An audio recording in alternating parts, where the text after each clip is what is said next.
Magandang buhay sa lahat, Liza Soberano, and Enrique Hill update. Enrique Hill, and siblings, still in Spain. With Mommy Bambi. Kasalukuyang nakabakasyon, si Enrique Hill sa Spain, with his family.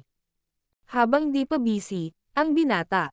After ng bakasyon ni Ken, ay sasabak na siya, sa bago niyang movie, na gagampanan. Ito ay mapapalabas, before end ng taon. Samantala, Liza Soberano confirm, na nasa Los Angeles pa din. At spotted ang dalaga, papuntang concert, sa Los Angeles, watching Olivia Rodrigo. With Rembrandt, and friends. Nag-update din, si Liza Soberano, nang ganap niya sa LA. God's World Tour, LA, 2024. Kasama ang kanyang mga kaibigan. Magkaiba man, ang ganap sa ngayon, ng Liz Ken. Alam naman natin, na masaya sila pareho, sa bawat ganap, ng bawat isa. Nag-i-enjoy ang Liz Ken, sa kani-kanilang buhay, habang di pa sila, busy pareho.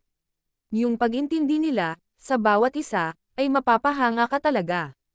Yung wala silang alinlangan, full of trust, and love, kahit nasa LDR, ang kanilang relasyon. Nakakabilib, nakakahanga, ang Liz Ken couple. Yeah.